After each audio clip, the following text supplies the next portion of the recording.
Hello +1 commerce students. तो आज हम स्टार्ट करने जा रहे हैं इकोनॉमिक्स, जो कि कॉमर्स का ही एक पार्ट है। हम +1 और +2 में इसके 4 पार्ट्स स्टडी करेंगे: micro economics, macro economics, Indian economy and statistics. तो माइक्रो और जो स्टैटिस्टिक्स है ये +1 का पार्ट है, macro and Indian economy this is the part of +2।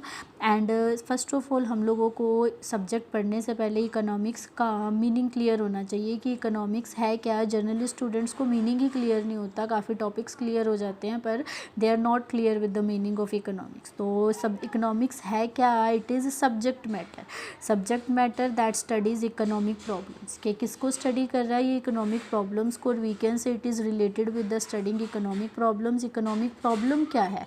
Economic problem is the problem of choice. अब प्रॉब्लम ऑफ चॉइस क्या है? नाम से कुछ आइडिया लग रहा होगा। चॉइस मतलब चूज़ करना, कोई चीज़ हमने चूज़ करनी है, पर क्यों चूज़ करनी है ये देखते हैं हम। रिसोर्सेज, क्योंकि जो हमारे पास रिसोर्सेज है दैट आर लिमिटेड मतलब there is scarcity of resources की हमारी इकोनॉमी के अंदर कमी है, that are limited. But these resources have alternative uses. काफ़ी सारे इनके यूजेस होते हैं, पर हमें पता है कि जो हमारी वांट्स है दैट आर अनलिमिटेड। वांट्स क्या हैं? अनलिमिटेड। Wants are unlimited. अब देखो वांट्स क्या है? अनलिमिटेड है, पर रिसोर्सेज लिमिटेड है। और रिसोर्सेज के बहुत सारे यूजेस हैं, हमें डिफरेंट वांट्स पे उसको यूज़ कर सकते हैं डिफरेंट वांट्स को सेटिस्फाई करने के लिए। पर हम अपनी सारी वांट्स सेटिस्फाई नहीं कर सकते इन रिसोर्सेज की हेल्प से, तो हमें चॉइस करना पड़ता है, चूज़ करना पड़ता है कि हम कौन से रिसोर्सेज यूज़ करें जिससे कि हमें मैक्सिमम सेटिस्फेक्शन मिले at the level of consumer और at the level of producer. ज़्यादा से ज़्यादा प्रॉफिट हो, पूरी इकॉनमी के लेवल पे देखें तो पूरी इकॉनमी का वेलफेयर हो। तो इसीलिए हमने बोला है कि जो इकोनॉमिक्स है it is related with studying that how these limited resources, कि ये जो लिमिटेड रिसोर्सेज हैं how these resources are allocated to the various use. और वेरियस यूज़ पे हम उसे कैसे यूटिलाइज़ करें ताकि हमें to get maximum satisfaction at consumer level, maximum profit at producer level and maximum welfare for the society, और सोसाइटी का ज़्यादा से ज़्यादा वेलफेयर हो। तो in short words we can say जो इकोनॉमिक्स है it is related with the problem of choice, because resources are limited and they have alternative uses but wants are unlimited. Wants unlimited है, तो how these resources should be utilise. तो ये resources कैसे utilise किए जाने चाहिए so that we get maximum satisfaction at consumer level and maximum profit at producer level and maximum welfare at level of economy, और we can से for the whole society maximum welfare should be there. तो this is economics. In short economics is related to problem of choice. अब problem of choice क्या है?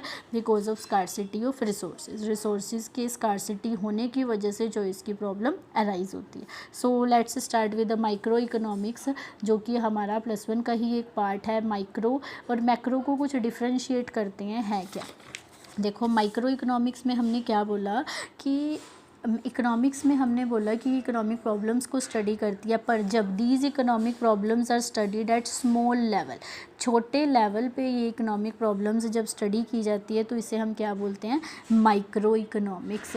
तो microeconomics studies economic problems on small level like level of individual और group. एक individual के level पे या ग्रुप के लेवल पे इकोनॉमिक प्रॉब्लम्स को स्टडी करती है। लाइक देखो एग्जांपल देखो, मैं एक कंज्यूमर हूँ, मेरे पास 50 रुपीज़ हैं और मैं मार्केट में कुछ परचेज़ करने के लिए जा रही हूँ, तो मुझे इतना कुछ पसंद आ जाता है कि वो 100 रुपीज़ का है, पर मैं सारा नहीं ले सकती बिकॉज रिसोर्सेज आर लिमिटेड। अब उस मनी का यूज़ तो काफ़ी है, ऑल्टरनेटिव यूजेस है, पर मुझे चूज़ करना है कि मैं कैसे मतलब कौन सा चीज़ परचेज़ करूं जिससे मुझे मैक्सिमम सेटिस्फेक्शन मिले। तो यहाँ पे हमने एक इंडिविजुअल कंज्यूमर के लेवल पे देखा कि मैं कौन से रिसोर्सेज को यूटिलाइज़ करूं, कौन सी चीज़ लूं जिससे मुझे ज़्यादा से ज़्यादा संतुष्टि हो, मैक्सिमम सेटिस्फेक्शन हो।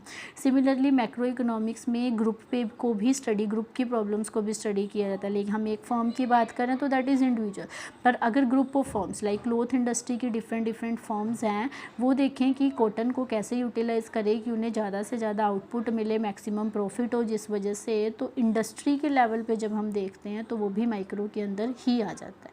पर मैक्रो इकोनॉमिक्स क्या है? It studies economic problems on the level of economy. पूरे लेवल पे जब हम इकोनॉमिक प्रॉब्लम को स्टडी करते हैं, प्रॉब्लम ऑफ चॉइस को, दैट इज़ मैक्रो इकोनॉमिक्स। अगर हम पूरे देश की जितनी भी फॉर्म्स हैं उन सबको काउंट करते हैं कि उन्होंने देश के रिसोर्सेज को कैसे यूटिलाइज़ करना है, तो that is included in macro economics. और सिमिलरली इसके और भी एग्जांपल्स हैं। नेशनल इनकम कितनी है, पूरे देश की इनकम, हम एक पर्सन की इनकम की बात करें तो माइक्रो में, अगर हम पूरे देश की इनकम की बात करते हैं नेशनल इनकम मैक्रो में आती है। और जनरल प्राइस लेवल, पूरे देश का क्या प्राइस रहेगा जिससे कि डिफरेंट फर्म्स को बेनिफिट होता रहे, दिस इज़ मैक्रो इकोनॉमिक्स। तो डीपली हम लोग पढ़ेंगे, माइक्रो इकोनॉमिक्स +1 में पढ़ेंगे इस साल, और मैक्रो इकोनॉमिक्स नेक्स्ट ईयर +2 के अंदर पढ़ने वाले हैं।